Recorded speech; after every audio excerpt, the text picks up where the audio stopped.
and welcome to Startup Street. I'm Ritu Singh, and with me are Arundhati Ramanan and Shruti Mishra from the Mumbai studio. Here are the top headlines from the startup space that we're tracking today. Byju's reports its long-awaited FY22 earnings but only reveals select financials. The edtech company remains in the red with an EBITDA loss of over 2,250 crore rupees. Beauty retail brand Nykaa reported profits of just under 6 crore rupees, largely driven by other income of 8 crore rupees. Margins expand versus last year and stands at 5.4%. Cash scrap Dunzo's losses ballooned to rupees 1,802 crores in FY23, which is a 288% increase from the previous year, when it incurred 464 crores in losses on an almost 4 times jump in expenses. Dunzo's revenues grew from 54 crores in FY22 to 227 crores later. E-commerce startup Udaan is working to curb costs and forge new partnerships with consumer brands in India as it prepares to go public in 2025, Bloomberg News reported. CEO Vaibhav Gupta said the company will make an operating profit within 18 months. Electric vehicle company Euler Motors has raised 120 crore rupees in its ongoing Series C extension round. With this, the company boasts 2 new investors, British International Investment and Green Frontier Capital. The centre has issued blocking orders against 22 illegal betting platforms, including the controversial app Mahadev, on request of the Enforcement Directorate. The raids on Mahadev book in Chhattisgarh reveal the app's unlawful operations, the IT ministry said. Elon Musk's artificial intelligence startup xAI will be integrated into his social media platform X and also be available as a standalone app, he said in a post. Musk added xAI released its first AI model, a bot named Grok, after making it available to all X Premium Plus subscribers. Well, those are the headlines we've been tracking for you this evening. Fintech broking platform Angel One acquires the team of Bengaluru-based fintech startup Dstreet Finance. Now, this is Angel One's first ever acquisition of a tech startup team, and it now aims to strengthen its position in the market and enhance its product offerings for Gen Z. Joining me now is Prateek Mehta, the Chief Business Officer at Angel One, and Parth Dhar, founder of Dstreet Finance. Also joining me is my colleague Arundhati. Welcome, gentlemen, to Startup Street. Let me start with you, Prateek. You've acquired the Dstreet team to increase engagement amongst Gen Z and cater to Tier 3 and beyond markets. But first, tell us, what do you mean by team acquisition? Does Dstreet Finance assets and brands not include? And also, if you could tell us, how will Dstreet Finance help you achieve the kind of collaborations that you're working on? Hi, Arundhati and Shruti. Thanks for having me on the show. To start off, what we have is the entire Dstreet team coming on board under the Angel One umbrella. And neither the brand or the assets or the customers are being acquired, or any of the other assets are being acquired as part of this transaction. So what we have is essentially the Dstreet team coming on board. To answer your second question, let me just zoom out a little on this one. See, what has happened in the broking space is that we have a lot of young people coming on board. For us, the average age of the customer who's coming on board is somewhere between 28 and 29. A large part of the country remains young. A reasonable percentage of our customers are at an age group which is below 25, and many of them come from Tier 3, Tier 4, Tier 2, Tier 3, Tier 4 cities, right? And what is common amongst all of these customers is a common desire to understand capital markets, to explore capital markets, and for essentially generating more income and creating wealth. And for all of them, and as a corollary of that, what becomes essential is their ability to understand the markets in a safe and a way in which they can comprehend what is going on. And in that context is where Dstreet team comes into play. Suresh and Parth, they have been working on this problem for a while now, for almost 5 years, and they in various forms of fashion. And what we liked about what they had done was the way they had gone about engaging the younger customers, creating experiences which were interesting and fun, at the same time educative. Absolutely. Right? And that is what got us interested. And as we engaged, we figured that we have a great value system match, and hence here we are. Right, absolutely, absolutely, Prateek.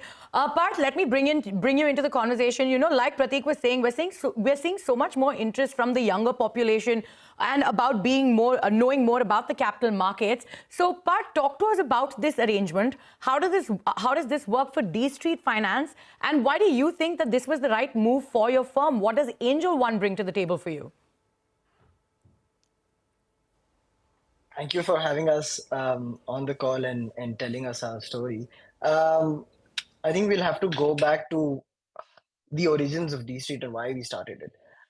We saw a rush of users coming onto the markets in COVID, trying to sign up on demat broking accounts, and then figuring out how to start investing. And in that search, especially the younger audience, they turn to digital first platforms like social media or certain apps that would provide learning and engagement. That is what we did. And we started as a learning and engagement platform for these users. The next phase of our journey was to actually take these users and make them start investing. And while we were searching for partners to do that, I think the conversation with Prateek and the founder of Angel One, Dinesh, happened. Okay. We wanted to translate that journey into actual investing. As Prateek mentioned, that there was alignment and synergy on various aspects, whether it is value beliefs, the product, and so on and so forth. For us, it is just an extension of the mission that we have, and we very strongly believe that we are actually headed towards the same destination as we started off with. It's just the ship that has changed. All right. And we'll be building for a similar audience. All right. So the goals are similar and you're building products for a similar audience. Prateek, coming back to you, this acquisition is a first for you. This shows Angel One's intent in investing in products and technology, of course, through inorganic acquisition and partnerships. Is inorganic growth the way forward for you? Are you currently in talks with more companies?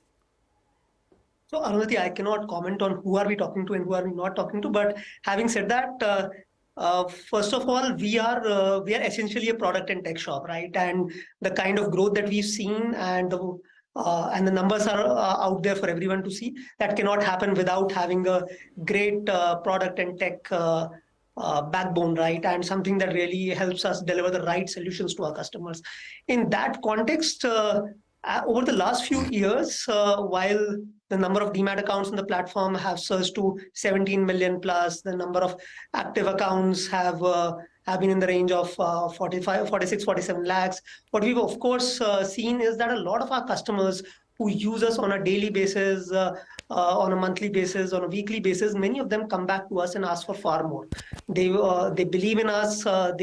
They believe in the heritage and the legacy of the brand, and there's a natural desire to do more on the platform. And in that context, we are looking at various spaces in the market. We know that we want to offer more to our customers, and wherever we can fast forward that journey, either by way of cutting down on the go-to-market or collaborating with like-minded teams who might have seen a good product market fit or scale, that is something that is of definite interest.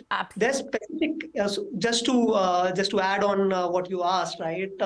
There's specific areas that we are definitely interested in. We don't want to look at everything and anything under the sun, but we know that our customers who are young, they will be with us for decades to come, and we want to provide the solutions to them that they need as they go through their life cycle and state of wealth. And Absolutely, Prateek. But if we're running out of time, so if you could quickly tell us in like 30 seconds, in FY23, you saw your net profits go up to $8.9 billion rupees. Sorry, you are looking to expand your solutions, like you were mentioning, into asset management, wealth management, insurance, and lending products. If you could quickly elaborate on these plans.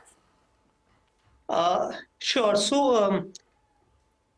So broadly, on the manufacturing side, the AMC license has come by, and that's definitely something. So we have an in-principle approval from SEBI, and once we get an official go-ahead, the AMC plans will be underway, and that's something that we've talked about in our investor presentations and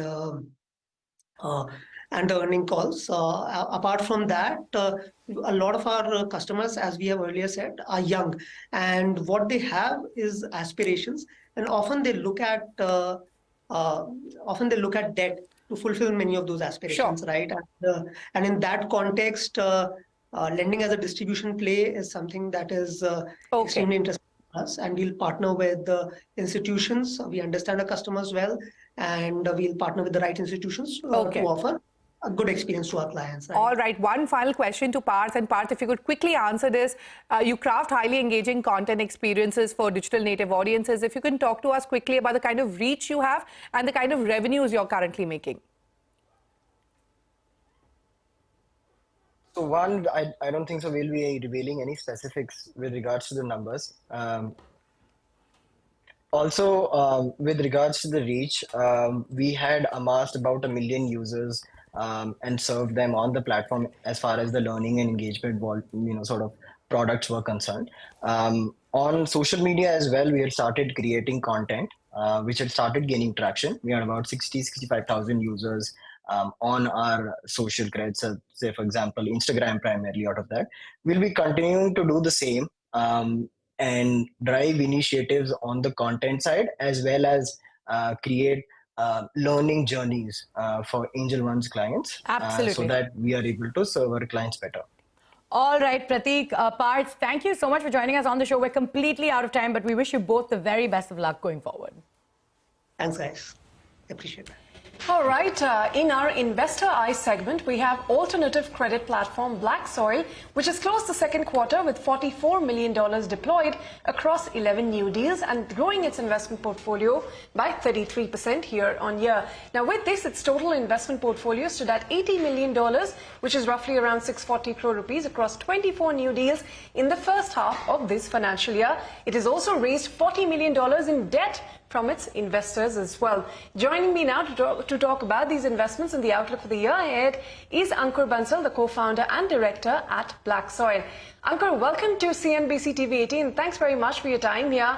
$44 million invested in 11 deals across, Freight Tiger, StashFin, Credit Right, and so on. What is the underlying investment philosophy, and what are the check boxes companies and founders have to take for you to consider these kind of investments in this environment? Oh, first of all, thanks for having me over again. Thanks for letting us share our update for this quarter. It was a busy quarter. Despite the funding winter on the debt space, on the alternative credit side, we continue to be quite busy. The demand continues to be quite high. I think this year already we have seen more than 200 companies approach us for debt. So the bar for raising capital and or deploying capital from our side is obviously quite high. We're looking for businesses which obviously in today's market conditions, everybody is looking for sustainability. And we are finding a lot of these businesses out there who are now trying to obviously adhere to the new market conditions and building a business which is robust and taking conditions very, very seriously about where the business is headed. A lot of the companies that you speak about, we have been able to see that they're growing in a profitable manner. They're improving their unit economics. They have a good underlying demand. They are a category leader, and at the same time, they are very close to profitability.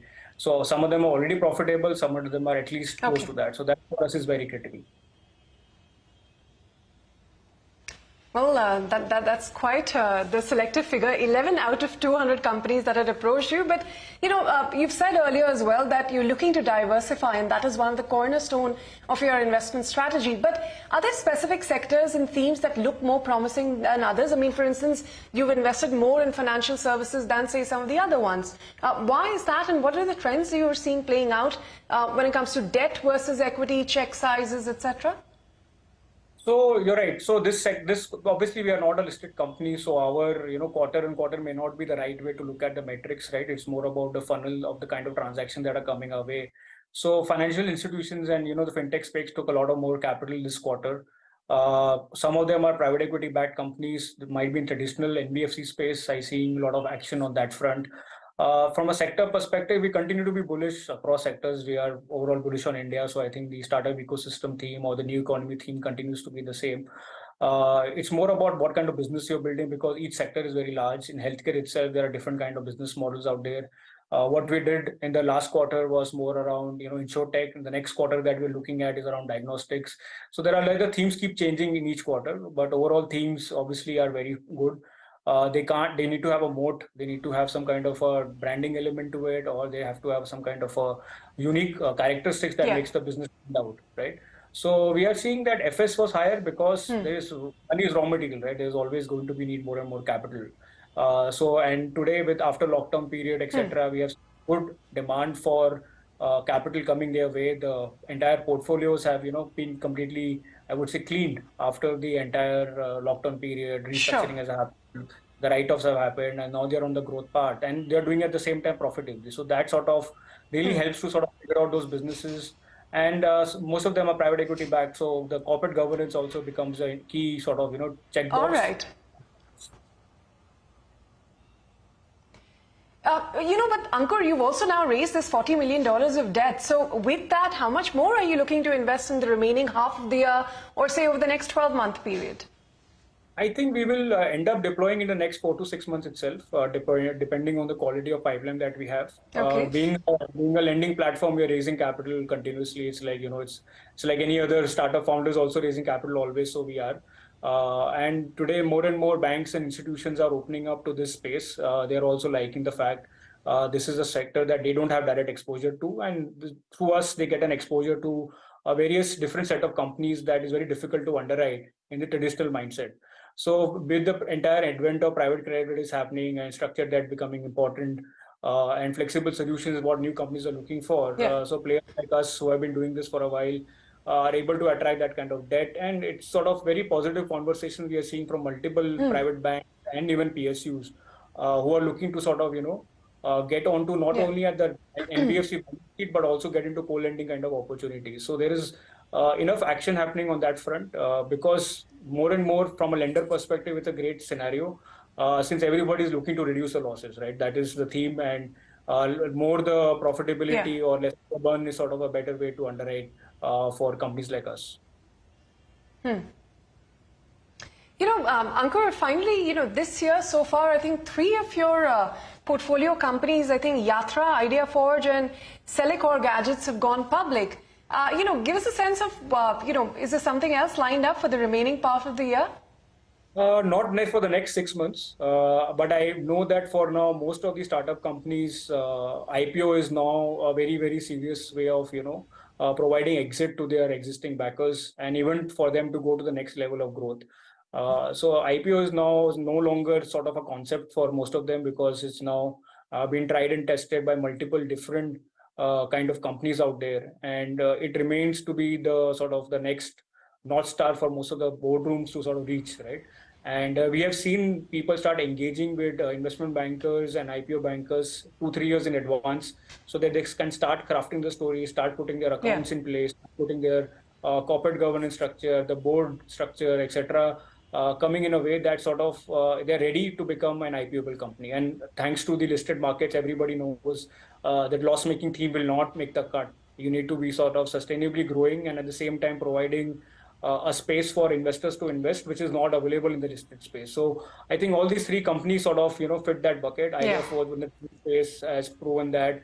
Yatra, obviously, there is a couple of listed companies on that side, but, travel obviously is a very hot theme. And third, Selcor is again in the space of, consumerism, where at the bottom of the pyramid also there is a requirement for providing gadgets, etc., which people need at a different price point, which cannot be provided by the I would say the top tier OEMs that are there in the market. So I think there is good growth happening across the space. Of course, winter will remain, but I think high quality businesses are going out and executing in today's times. Ankur, that's all the time we have. Thank you very much for your time here on CNBC TV18. We look forward to speaking with you another time. Thank you. Thank you for having me over. Thanks a lot. All right, with that, it's time for us to head into a short break. But coming up, B2B fintech firm Perfios rejigs its top management. We'll tell all about the company's new appointments and growth plans on the other side. Stay tuned.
Welcome back. You're still with us on Startup Street. B2B Fintech Perfios rejigs its top deck as part of its strategy for a public listing and has appointed former Big Basket executive Sumit Nigam as Chief Technology Officer and Pine Labs' Anu Matthew as the company's first Chief People Officer. What's the IPO timeline and the firm's growth plans? Aishwarya Anand finds out from Perfios' CEO Sabyasachi Goswami on the sidelines of New Delhi's Slushed event.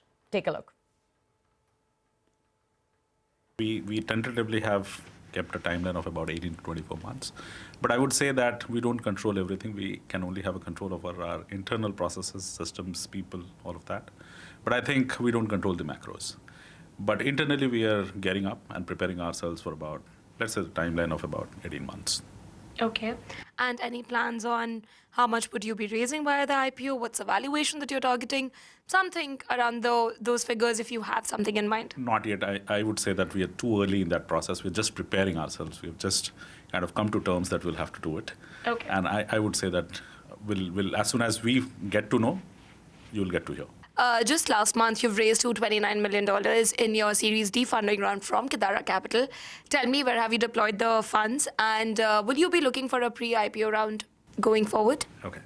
Let me answer the first question first. I think the first thing that we did not raise the fund for just from a working capital standpoint, unlike that many businesses need that. But I think we were always profitable, and we are. Now, the funds will get deployed in three areas. The first being the geography expansion, the market expansion, and I have said that earlier as well. We are looking at expanding to US and Europe.